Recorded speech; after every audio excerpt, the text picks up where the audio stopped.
Hello guys, today I'm just going to discuss about the informed consent process and the procedure. In clinical research, informed consent process and procedure is a very important part. Without any consent, we can't start the trial. Informed consent is very important because without the willingness of the participant, we can't proceed them in a further trial or research. It is unethical. So in further PPT, we will see the procedure and process. Content. Definition, informed consent guidelines, process of consent, plan of consent process, element of ICF, and component of the ICF. Definition. A process by which a subject voluntarily confirms his or her willingness to participate in a particular trial after having been informed of all aspects of the trial that are relevant to the subject decision to participate. Informed consent is documented by mean of a written and signed and the date informed consent form. The goal of the informed consent process is to provide people with the sufficient information so that they can make informed choice whether being or continue participation in the clinical trial. Informed consent guidelines. ICMR, Indian Council of Medical Research, Ethical Guidelines for Biomedical Research on Human Subject, published in 2000 and revised in 2006. ICH, International Council of Harmonization, Guidelines E6, Section 4.8 under the GLP, Good Clinical Practice. Informed Consent Guidelines. In ICH JCP, there are some guidelines given for the informed consent. I have discussed in this PPT some of them. 4.8.1 In obtaining the documenting informed consent, the investigator should comply with the applicable regulatory requirements and should adhere to GCP and to the ethical principles that have their origin in the Declaration of Helsinki.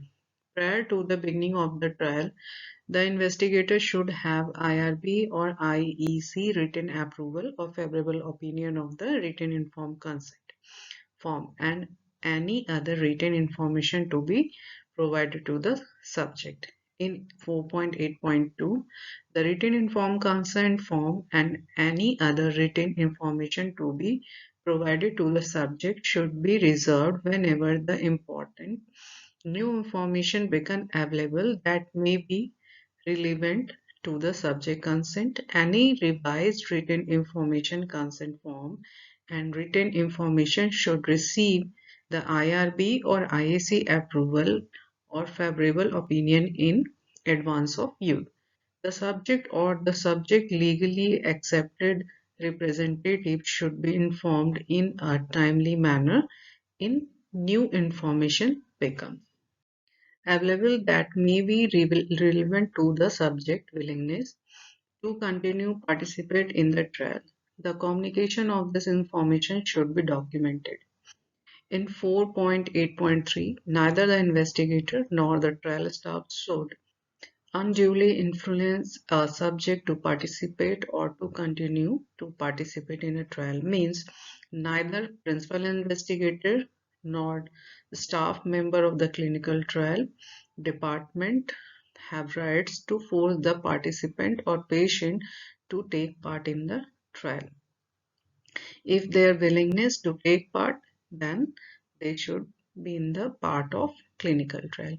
4.8.4 None of the oral and written information concerning the trial include the written informed consent form should contain only language that causes the subject or the subject LAR to waive or to appear to waive any legal rights or that release or appear to release the investigator, the institution, the sponsor or their agent from liability of the negligence.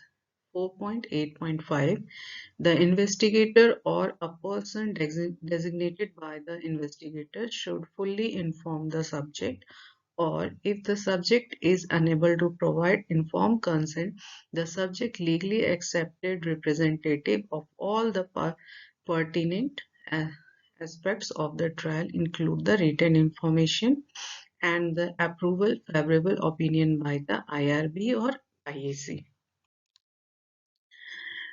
In the continuation of Informed Consent Guideline 4.8.6, the language should be in the oral and written informed about the trial, including the written informed consent form should be as non-technical as practical and should be understandable to the subject or the subject legally accepted representative and the impartial witness where applicable.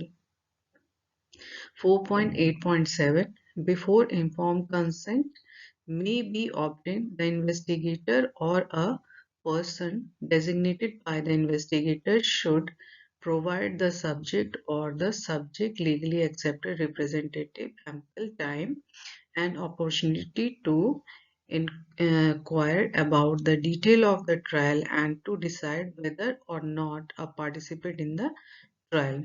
All the questions about the trial should be answered to the satisfaction of the subject or the subject legally acceptable representative. In 4.8.8, prior to a subject participation in the trial, the written informed consent form should be signed and personally dated by the subject or by the subject legally accepted representative and by the person who conducted the informed consent discussion. These are some guidelines which is given in the ICGCP A6R2.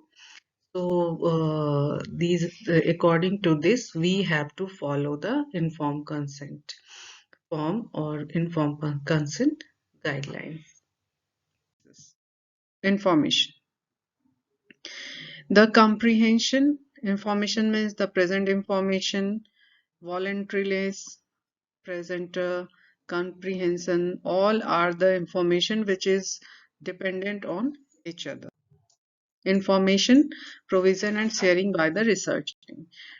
Discussion and interaction between the researchers and potential participation. True understanding, acceptance or rejection of the participation, agreement to participate, then follow. Next, end of the contract. The process of consent.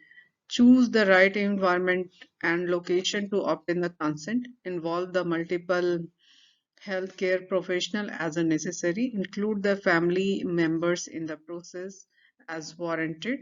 Ensure that the subject or legally authorized representative is component. Ensure the subject or LAR has sufficient understanding.